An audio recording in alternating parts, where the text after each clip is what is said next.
मैया जी के बैल बटे सोरो, गोपालगंज जिला में बाली मशहूर। गूंजत जयकार बा आवे वाली मैया जी के महिमा अपरंपार बा। आवे वाली मैया जी के महिमा अपरंपार बा। चारों ओर मैया जी के बैल बटे सोरो, गोपालगंज जिला में बाली मशहूर। गूंजत जयकार बा आवे वाली मैया जी के महिमा अपरंपार बा। आवे वाली मैया जी के महिमा अपरंपार बा।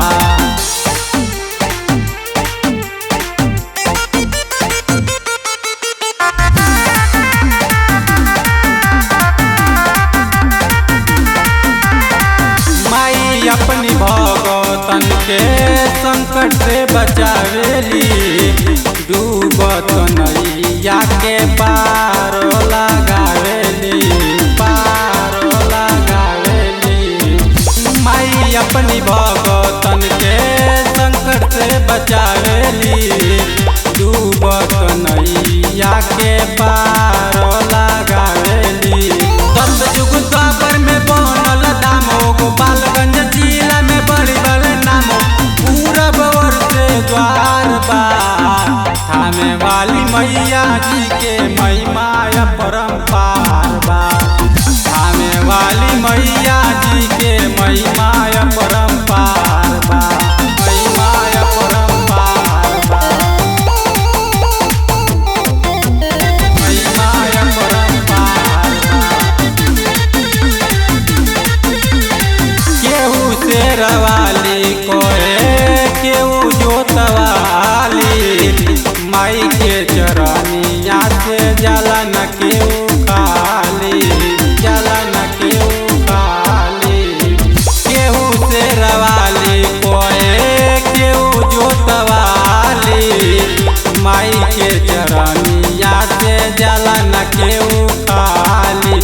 बकुलाल यादव करे गोहारो, पिंटूरावत रहे माई जी के द्वार। पूजा करत संसार बा आवे वाली मैया जी के महिमा अपरंपार बा। आवे वाली मैया जी के महिमा अपरंपार बा।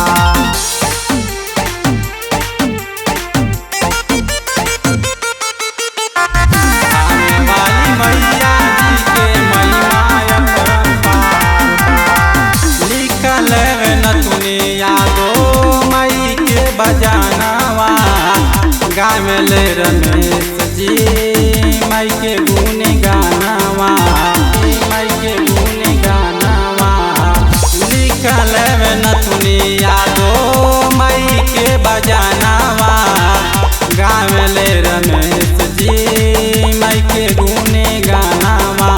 चारों ओर मैया जी के बैल बटे सोरो, गोपालगंज जिला में बाली मशहूर। गूंजत जयकार बा आवे वाली मैया जी के महिमा अपरंपार बा। आवे वाली मैया जी के महिमा